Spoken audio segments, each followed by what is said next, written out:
Hi, I'm Callum from Tyne Valley Motorhomes, and this is a handover of a VW rock and roll camper.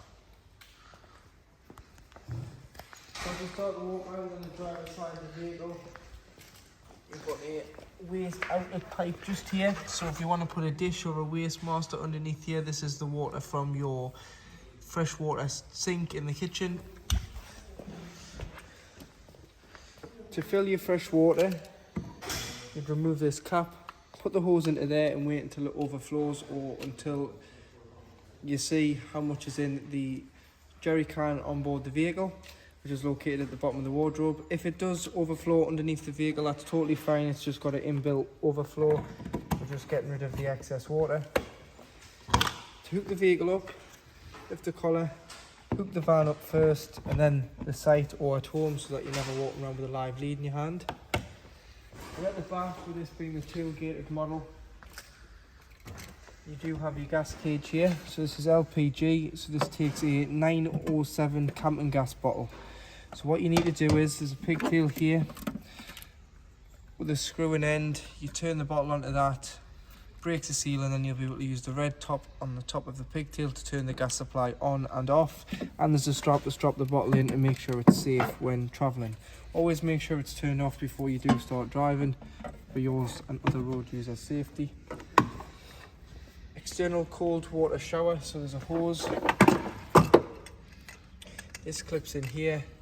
As long as you've got your pump selected on, you'll get a pressurised flow of water through the shower head.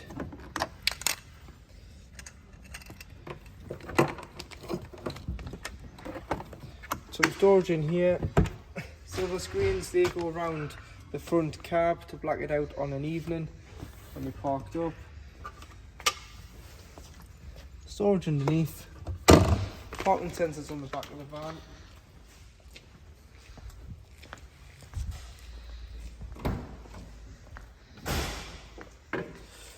Diesel filler and AdBlue. So on the AdBlue, on this vehicle, it's 14 litres of AdBlue, so every 5,500 miles it will require 14 litres put in it, but it'll come up with a warning when the AdBlue is needed. Turning your passenger airbag off can be done with the key just here, and to open your bonnet, just beside the accelerator pedal is a lever which will pop the bonnet.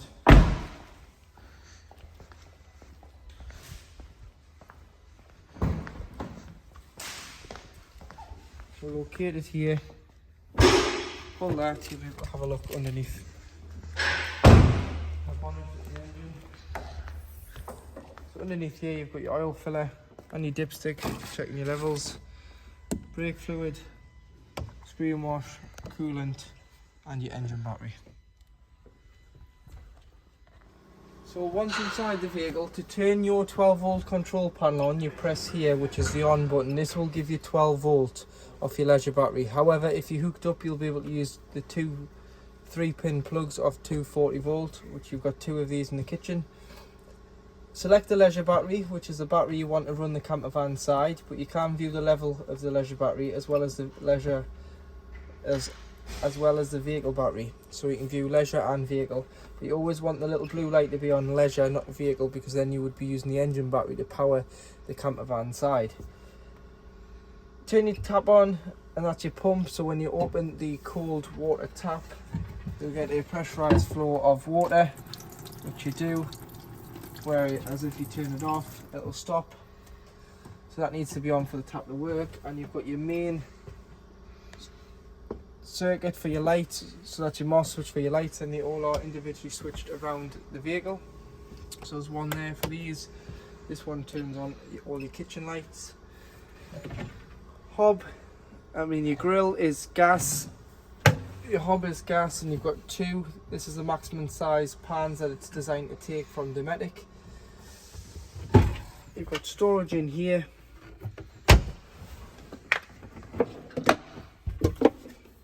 Small cutlery drawer with a chopping board which goes over the top.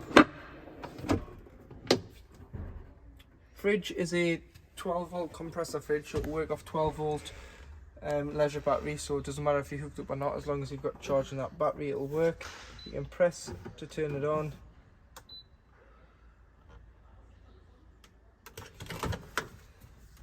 and then you can adjust your temperature by going up or down on the fridge. But always make sure when you're not using it that you leave the door open, because it's got a rubber seal on the door there. It'll form an airtight seal, and it'll keep smell and air in there, so it will, over time, the air will become smelly and it could cause mold in your fridge. So you can just leave it like that. Supplied with the vehicle is a porta potty.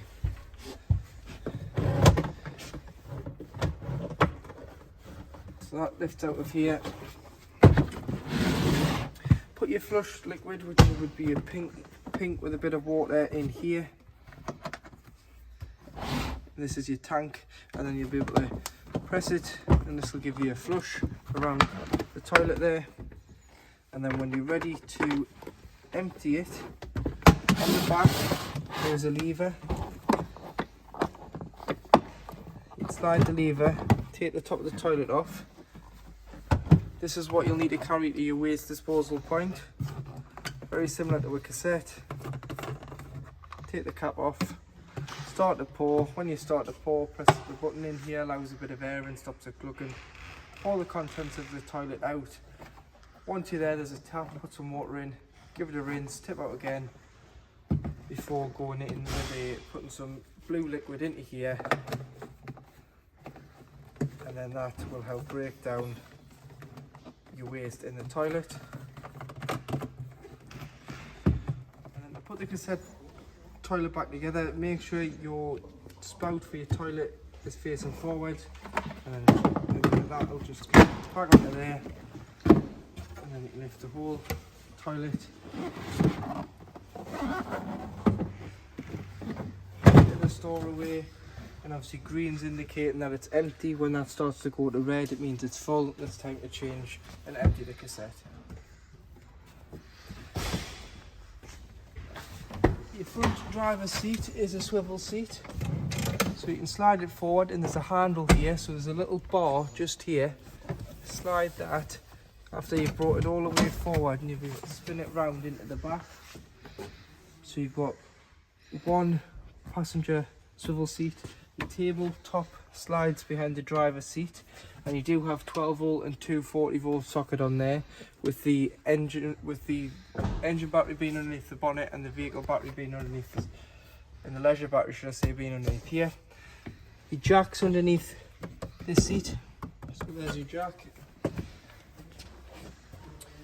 To make this bed, it's a lot easier if you pull the seat belts out.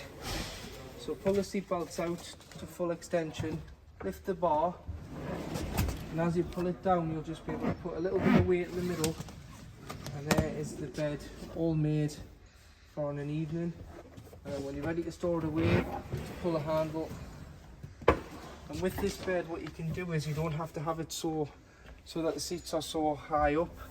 You can make it recline by, there's a few notches, and it just needs to clip onto that rail, so you're not sitting in the back straight. You can recline a little. 2 USBs, power supply unit. So in here you've got all your 12 volt fuses, so do carry some spares, as well as your trips. So if you trip the vehicle, try here before you try your main site.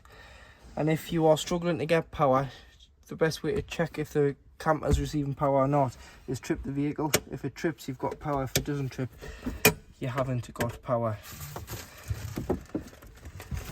Underneath here is where your water container is. So your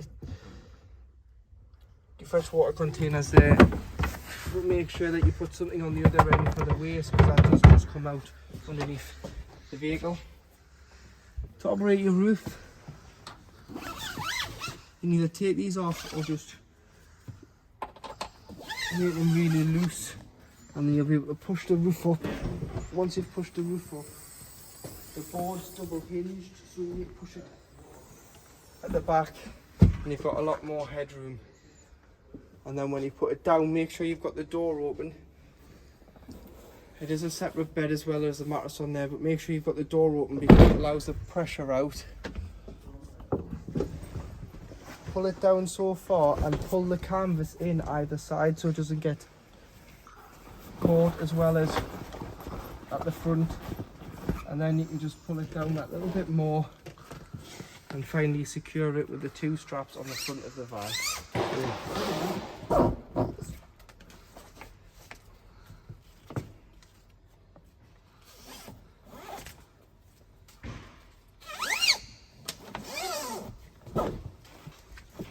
Excess strap you can coil back around the strap if you want, or you can just fold it up, tuck it in the corner so it doesn't get trapped.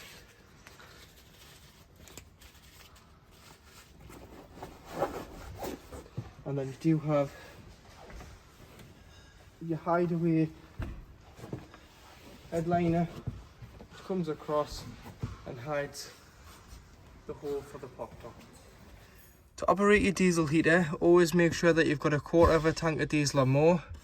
And to start it up, press the middle button there, heat, that's what you, temperature mode, select your temperature, always make sure it's above outside air temperature, otherwise it'll not work. And then you can select, you can run it on a timer, or if you scroll right the way down,